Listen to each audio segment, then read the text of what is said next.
Live right here on the early line on SportsGrid, rounding out this opening hour on the opening day of a new week.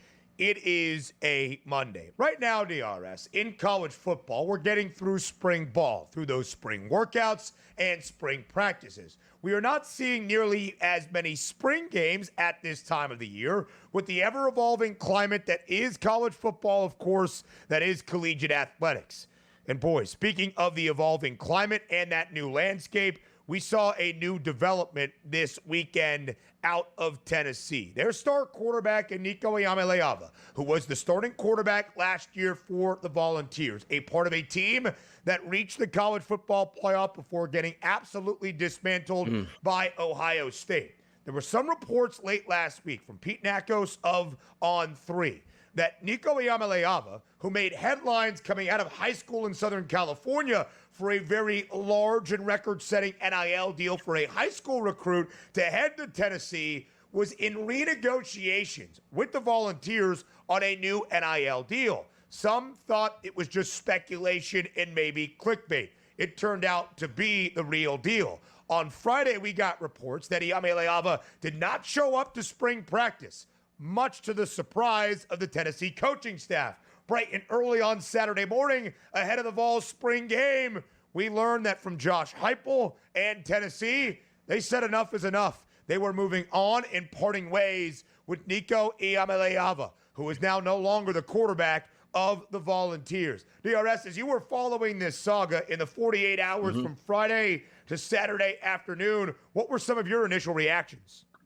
This is the new age of college football, and I get it. It's more professional football. And in a way, like I've always been on the stance, college kids shouldn't get paid. And for the people that say, oh, it's slave labor out there, just don't go to college. Just hire an agent, work at the gas station, then turn yourself into the pro draft in 3 years. So I have no self-sympathy for those players. But understand this, like coaches can leave. Yes, we get that. Players can leave now, and it's pro football, which is essentially what it is. Here's the issue.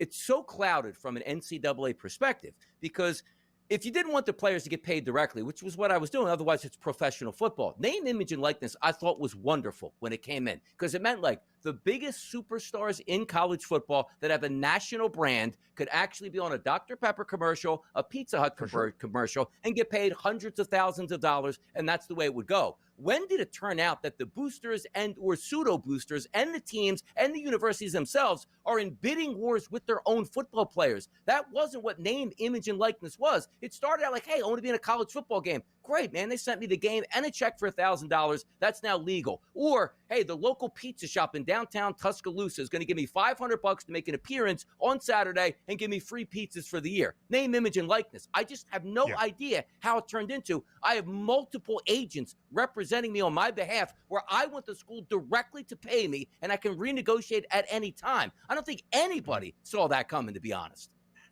I think we saw it coming a little bit, DRS, because the NCAA, despite understanding this was going to happen, put zero regulations or guardrails up and left colleges and state legislatures to fend for themselves. But to your point, and I think it is a sensational one, this is not NIL. This is not name, image, and likeness. Exactly. This is pay for play, where you have players negotiating contracts that are not actually contracts, not even standardized agreements. And Donnie, in terms of this specific situation in Tennessee, it almost feels like an inflection point. We've had a lot of inflection points where it feels like we have moved the needle so far that we'll find our way back to the mean. I'm not so sure that happens. But kudos to Josh Heupel and Tennessee, because in this player agency and player movement era, we are seeing basically the market get so far out ahead of itself that it only favors the players because that's the reality of the situation right now. Josh Heupel and the Volunteers took a stand and said, nobody is bigger than the program. You want to hold us hostage? Go play for another team. And frankly, from a football sense, that was the right move. Type in Nico Iamaleava 2024 stats, and you will see he ain't worth $1 million, let alone $4 million. Now, a promising future, perhaps, and we'll see where he ends up and which college program takes a shot on him. But in terms of the performance in 2024, certainly not worth the headache that he caused this year for the Volunteers. A new era, DRS, in college sports. We are going to see new developments that often stun and shock us. it is the nature of what we are seeing now around collegiate athletics. Yeah, and there is no clear path to victory from any side at this point. The NCAA doesn't want to put their hands in. You don't want the lawmakers to come and have no idea how football and college football works to make the guardrails to put on that. So we're left in this storm of pay to play. Good luck. Hopefully you get your guy. Hour number 2 up next.